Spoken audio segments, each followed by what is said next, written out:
बटाव online ग्राहक सेवा केंद्र. अर्जंट पासपोर्ट फोटो काढून मिळेल. ठिकाण अमरधाम रोड, विक्रांती हॉटेल समोर, येवला. बटाव photo studio. काल तुमच्या विरोधकांची सभा झाली. सभेमध्ये अनेक आरोप प्रत्यारोप करण्यात आले. काय सांगा?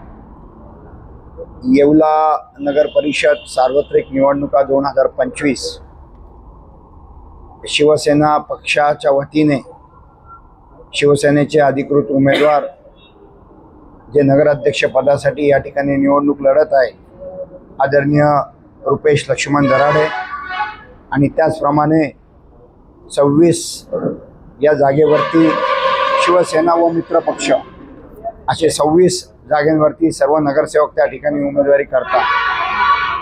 निवडणुकीचा हा अंतिम टप्पा आहे.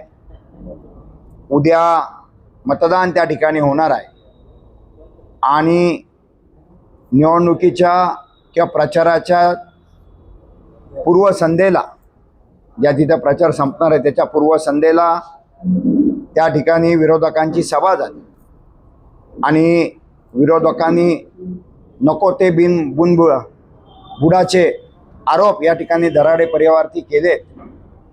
मला आपल्या माध्यमातून इतकं सांगायचं आहे की दराडे परिवाराची प्रगती ही विरोधकाला त्या ठिकाणी सहन होत नाही.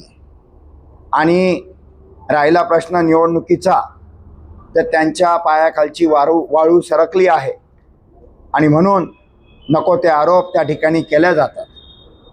मला सांगा, कायदा हा सर्वांसाठी सारखा असतो. कायद्याच्या पलीकडे कोणी नाही.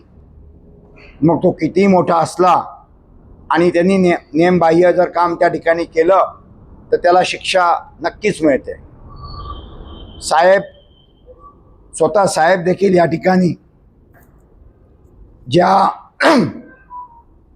साहेबांना देखील ज्या काही गोष्टीला सामोरं जावं लागलं आणि कायद्यामुळं त्यांच्याकडनं त्यांच्या जीवनामध्ये ज्या काही घटना घडल्या त्याच्यामुळं कायद्याने त्यांना सुद्धा माफ केलं नाही आणि म्हणून 2.5-3 वर्ष त्या ठिकाणी साहेबांना आतमध्ये जावं लागलं.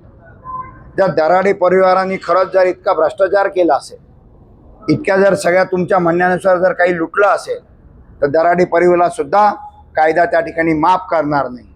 आणि म्हणून अशी कुठलीही गोष्ट नसताना देखील गलिच्छ आरोप हे सातत्याने दराडे परिवारावरती करण्यात आलेले आहे. आपण सांगितलं की जिल्हा बँकेच्या बाबतीत बोलले. जिल्हा बँकेवरती राज्य शासनाचं नियंत्रण असतं, त्याचप्रमाणे राज्य बँकेचं त्या ठिकाणी नियंत्रण असतं. 21 डायरेक्टर त्या ठिकाणी काम करतात. त्या ठिकाणी सचिव MD म्हणून त्या ठिकाणी असतात. आणि आपण त्या ठिकाणी सांगितलं की बँक त्या ठिकाणी लुटून खाल्ली.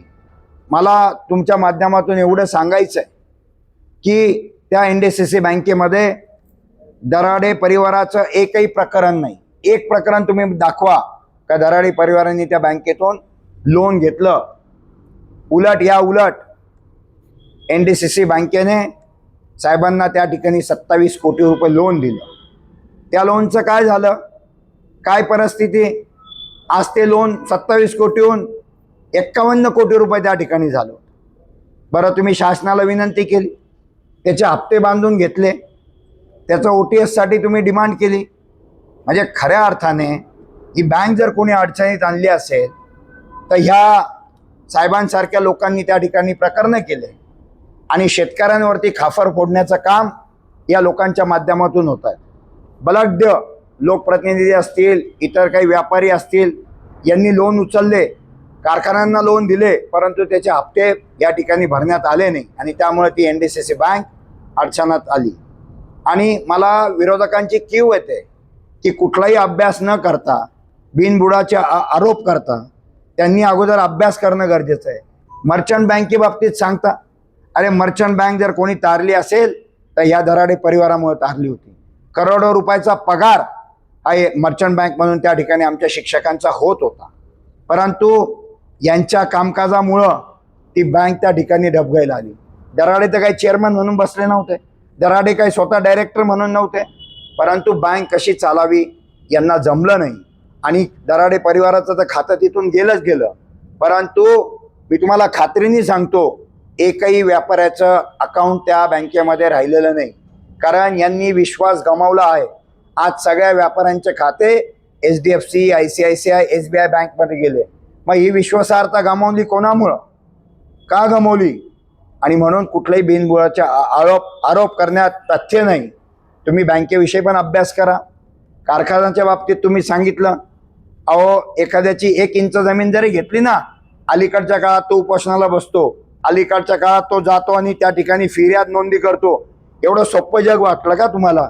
एवढे बुद्धू लोक वाटले का तुम्हाला, जी बाबा की ज्या लोकांनी जमिनी, दराड्यांनी जमिनी लुटल्या, जमिनी घेतल्या आणि कंपाऊंड केले, असं भाष्य करता? मला तुम्हाला सांगायचं आहे, जे काही दराडेने केलंय ते कष्टाने केलंय, मेहनतीने केलंय. शून्यातून दराडे परिवार त्या ठिकाणी आज जे काही झालेलं आहे ते दराडे परिवारांनी कष्ट करून जे काही कमवलं आहे. आणि म्हणून काही लोकांना सहन होत नाहीये, काही लोकांना दराडे परिवाराची प्रगती सहन होत नाहीये. मला सांगा, मी माध्यमाला या ठिकाणी विचारतो, जर तुम्ही जर एखादी कोणाची जर 1 इंच जरी जागा जर घेतली तर तुम्हाला लोक सोडतील का? अहो ताबडतोब त्या ठिकाणी अर्ज पाठी करतील. एवढंच काय, तुमच्याकडे येतील ना आमची तक्रार घेऊन, तुमच्याकडे येतील की दराडेंनी फसवलं. अशी एक तक्रार या जिल्ह्यात, या तालुक्यात आणि या महाराष्ट्रात दाखवून द्यावं कोणी, की आम्हाला दराडे परिवारांनी फसवलं किंवा दराडे परिवारांमुळे आम्हाला त्रास झाला. अहो तुमची तर प्रचाराची पातळी इतकी घसरली का त्याच्याहून तुमची मानसिकता आणि तुमची विचारधारा काय हे यातून दिसतंय. एक ब्र शब्द सुद्धा दराडे परिवारांनी तुमच्या अशा घाणेरड्या प्रवृत्तीच्या, गलिच्छ प्रवृत्तीचं तुम्ही जे राजकारण करताय त्याच्यावर आम्ही भाष्य केलं नाही. कारखान्याच्या बाबतीत तुम्ही सांगितलं, कारखान्याचे शेअर्स गोळा झाले होते, परंतु काही टेक्निकल अडचण आल्यामुळं, पाण्याची अडचण असल्यामुळं इथे कारखाना होऊ शकला नाही. 15 किलोमीटरचं अंतर, 2 कारखान्यांच्या मध्ये एअर डिस्टन्स हे 15 किलोमीटरचं असणं गरजेचं असतं. अनेक टेक्निकल अडचण आल्यामुळं त्या ठिकाणी आपण तो कारखाना होऊ शकला नाही. परंतु मी तुम्हाला प्रामाणिकपणे सांगतो, ज्या ज्या लोकांचे शेअर्स घेतले होते 2-3 वर्षाच्या आत त्या लोकांचे शेअर्स पूर्ण परत केलेले. आणि मी तुमच्या माध्यमातून आव्हान करतो, एखाद्या कोणाचा जर शेअर्स राहिला असेल तर त्यांनी आत्ता इथे यावं आणि ताबडतोब त्या शेअर्सचा मोबदला या ठिकाणी घेऊन जावा. आणि म्हणून सारखं ज्यावेळेस निवडणुका आल्या का दराड्यांचं कारखान्याचं काढण्यात येतं, दराड्याच्या NDCC बँकेचं काढण्यात येतं, मर्चंट बँकचं काढण्यात येतं आणि दराड्यांबद्दल समाजामध्ये प्रतिमा मलिन करण्याचं काम या ठिकाणी सातत्याने करण्यात येतं. अहो तुमची जर आम्ही कुंडली जर काढली तर तुम्ही एवढ्यात पाय सुद्धा ठेवू शकत नाही. तुमचे वैयक्तिक जर आम्ही धंदे जर काढले, उद्योग जर काढले तर तुम्हाला लोक जोड्यांनी मारल्याशिवाय तर राहणार नाही. जे काल भुकणारे होते त्यांचे सुद्धा आणि ज्यांच्या नेतृत्वामध्ये जे आज भुकत होते काल त्यांचे सुद्धा, आम्हाला कशाला बोलायला लावता? तुम्ही कुठे बसता, कोणते तुमचे अड्डे, तुम्ही कुठे जाता, तुम्ही काय धंदे करता, काय काय केले, कुठे कुठे तुमच्यामुळे लोकांना ॲबॉर्शन करावं लागले, लोकांना जीव द्यावा लागला, आत्महत्या करावी लागली. कशाला बोलायला लावता? सर्टिफिकेट दाखवून मी तुम्हाला तुमच्यामुळे काय ॲबॉर्शन झाल्याचे, कशाला बोलायला लावता? आणि जे काल भुकत होते भाडोत्री कुत्रे, त्यांची लायकी काय आम्हाला माहिती आहे, काय लायकी आहे त्यांची. आणि काही कारण नसताना, अभ्यास न करताना, मी कॉमन जनतेने जर कोणी म्हटलं ना मी मान्य करेल, पण हे भाडोत्री लोक तिथे, पगारी लोक, दलाली लोक, एजंट लोक तिथे येतात आणि बोलतात. आणि म्हणून मला आपल्याला कळकळीची विनंती, या येवल्या शहराच्या नागरिकांना कळकळीची विनंती, कुठल्याही भूल थाप्याला त्या ठिकाणी बळी पडू नका. मी तुम्हाला सांगतो, कुणाल दराडे फाउंडेशनच्या माध्यमातून गेल्या 5 वर्षापासून अतिशय सुंदर काम त्या ठिकाणी चालू आहे. आमदार बंधूंच्या माध्यमातून या येवल्या शहरामध्ये 70% रस्ते चालू आहे. बरं, तुम्हाला जर डिबेट करायचं आहे तर बोलवा ठेकेदार, बोलवा अधिकारी, बोलवा प्रमा, या सगळ्या गोष्टी बोलवा आणि तिथे बघा तुम्हाला सगळ्यात जास्त रस्ते जर कोणाचे चालू असतील या येवल्या शहरामध्ये तर ते आमदार बंधूंचे चालू आहे. आणि विधान परिषदेचा आमदार असताना देखील इतका निधी आणणं, मी तो महाराष्ट्राच्या नकाशावरती एकमेव आमदार असतील ते विधान परिषदेत असताना एवढा निधी या तालुक्यासाठी, या शहरासाठी आला. अनेक कॉलनींमध्ये गार्डन केले, अनेक कॉलनीमध्ये गटर त्या ठिकाणी केल्या, अनेक कॉलनीमध्ये त्या ठिकाणी सुशोभीकरण केलं. बस स्टँड, यांच्या डोळ्यात जसे का कोणी मिरची घातलेली. अहो ते छोटंसं बस स्टँड होतं, आपण त्याचे 3 कंपार्टमेंट वाढवले. आज जे बस स्टँड तुम्हाला दिसतंय ते कोणाची देण आहे?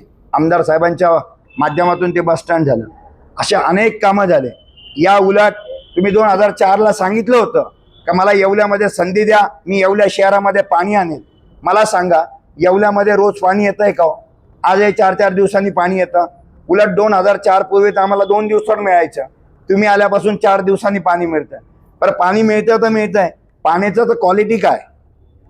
जणू काय ड्रेनेजचा पाईप त्या पिण्याच्या पाण्याला जॉईंट केलाय की काय? इतकं गढूळ पाणी येतं. आणि तुम्हाला माझ्या बोलण्यावर जर विश्वास पटत नसेल तर तुम्ही सर्वसाधारण जनतेची प्रतिक्रिया घ्या. ते तुम्हाला निश्चित माझ्या माता माऊली तुम्हाला त्या ठिकाणी सांगतील. म्हणजे पाणी गढूळ, पाणी स्वच्छ नाही, पाणी वेळेवर नाही, गटरीच्या समस्या, घनकचऱ्याच्या समस्या, कचरा गाडीच्या समस्या, गटर वॉटर मीटर, म्हणजे ज्या नगरपालिकेच्या ज्या मूलभूत गरजा आहे त्या तुम्ही 25 वर्षात पूर्ण करू शकल्या नाही. हे तुमचं अपयश आहे. आणि तुम्ही वड्याचं तेल वांग्यावर, तुम्ही विकासावर तर बोलत नाही.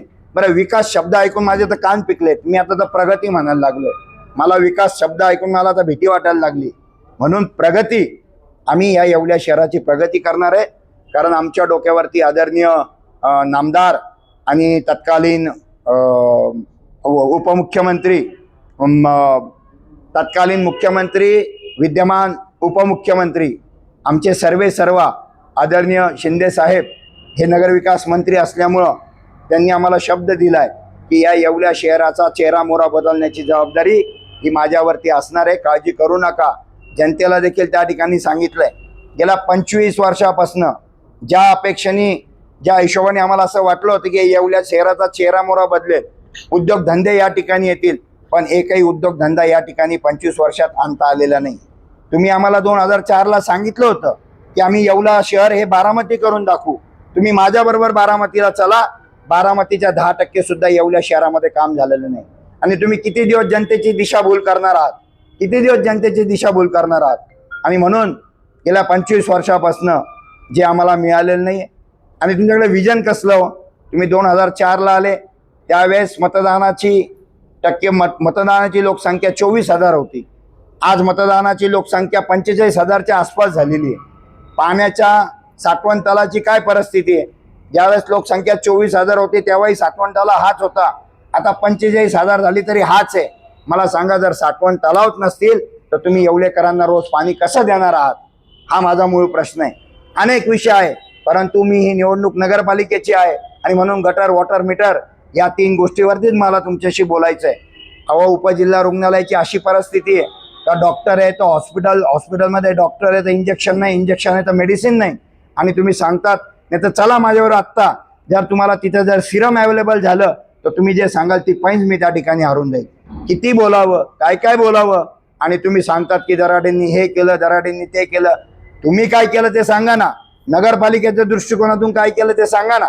उलट आमचे 70% रस्ते कॉलनीमध्ये, शहरामध्ये आमचे चालू आहे. तुम्ही काय केलं? 18च्या पूर्वी तुम्ही येवल्या शहरात काय दिलं?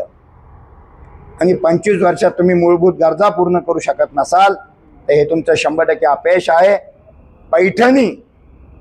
पैठणी माझे विणकर बांधव, त्यांच्यामुळं या येवल्या शहराच्या अर्थकारणाला गती मिळाली आहे. SND कॉलेजमुळं या येवल्या शहरामध्ये करोडो रुपयाचा निधी येतो, करोडो रुपये येतात विद्यार्थ्यांच्या माध्यमातून. या येवल्या शहराच्या अर्थकारणाला गती देण्याचं काम खऱ्या अर्थाने जर कोणी केलं असेल तर दराडे बंधूंनी त्या ठिकाणी केलंय आणि त्याचबरोबर माझ्या पैठणी विणकरांनी त्या ठिकाणी केलेलं आहे. आणि म्हणून मला तुम्हाला सांगायचं आहे, आज येवल्या शहरामध्ये प्रत्येक व्यवसाय, मग तो नाभिक कटिंग सलूनचा असेल, मोबाईल रिचार्ज असेल, हॉटेल असेल, टपरी असेल, कपड्याचे दुकान असतील, नंतर स्टेशनरी दुकान असतील, रिक्षावाले असतील, मेसवाले असतील, अशा प्रत्येक व्यक्तीला त्या ठिकाणी रोजगार उपलब्ध करून देण्याचं काम हे कॉलेजच्या माध्यमातून झालेलं आहे. तुम्ही जमेच्या बाजू कधी सांगत नाही, दबक्या आवाजात मात्र बोलता, पण तुम्ही स्टेजवर आल्यानंतर तुम्हाला त्या ठिकाणी लाचार होऊन त्यांनी जी काही स्क्रिप्ट दिलेली आहे ती वाचून तुम्हाला त्या ठिकाणी सांगावं लागतं. आणि म्हणून दिशाभूल करू नका. मी तुम्हाला एवढंच सांगेल, 25 वर्ष तुम्हाला मिळाले. तुम्ही जर 25 वर्षाचा कालखंड जर बघितला आणि त्या 25 वर्षामध्ये येवल्या शहरामध्ये जी काही कामं झालेली आहे त्याचा जर आपण लेखाजोखा जर घेतला तर माझ्यासारखा सर्वसाधारण नागरिक या ठिकाणी तुम्ही नापास झाले असं म्हणतोय. आणि म्हणून माझंही म्हणणं हेच आहे का 25 वर्षाच्या कालखंडामध्ये ज्या काय वॉटर गटर मीटरच्या ज्या समस्या होत्या, फिल्टर पाण्याच्या बाबतीत सांगायचं जर ठरलं तर भंगारमध्ये विकला तरी कोणी विकत घेणार नाही, इतका भंगार तो फिल्टर प्लांट त्या ठिकाणी. आणि पाणी हे अतिशय संवेदनशील आहे. त्या पाण्याच्या वॉटर सप्लाय डिपार्टमेंटला गेल्या 3 वर्षापासून इंजिनियर सुद्धा नाहीये. आम्ही मागे हा प्रश्न उचलला तर ते अर्धवट भेजायचे, ते सांगता का सुतवणे नाही का तिथं. अरे बाबा, सुतवणे हा कोणत्या डिपार्टमेंटचा इंजिनियर आहे? आम्ही वॉटर सप्लाय इंजिनियरची गोष्ट करतोय. याच्याही पलीकडे जाऊन यांच्या नेतृत्वामध्ये ती नगरपालिका इतकी भ्रष्ट झालेली आहे. आज तुमच्या आमच्यासारखा माणूस जर कंप्लिशन सर्टिफिकेट त्या ठिकाणी आणायला गेला तर आम्हाला कंप्लिशन सर्टिफिकेट मिळत नाही, आणि मिळालं जरी तर लाखो रुपये त्या ठिकाणी मोजावं लागतात. हे का, कोणासाठी? यापूर्वी कधी असं होत नव्हतं, आता का लाखो रुपये द्यावा लागतात? हजारो लोकांना तुम्ही वेठीस धरताय. जनता तुम्हाला माफ करणार नाही. येत्या 2 तारखेला मतदानाच्या रूपाने जनता तुम्हाला तुमची जागा दाखवल्याशिवाय राहणार नाही. एवढंच आजच्या निमित्ताने सांगतो. बोलण्यासारखं खूप काही आहे, परंतु जशी जशी वेळ येईल तुम्हाला प्रत्येकाला त्या ठिकाणी उत्तर दिलं जाईल. मी आपल्या माध्यमातून माझ्या जनतेला या ठिकाणी विनंती करतो की तुम्ही 25 वर्ष त्यांना संधी दिली, एक 5 वर्ष आम्हाला संधी द्या. जर आम्ही तुमच्या संधीचं जर त्या ठिकाणी सोनं करू शकलो नाही, आम्ही तुम्हाला न्याय देऊ शकलो नाही, तर यापुढे आम्ही समाजामध्ये कधी मत मागणार नाही. एवढंच सांगतो आणि थांबतो. जय हिंद, जय महाराष्ट्र. धन्यवाद.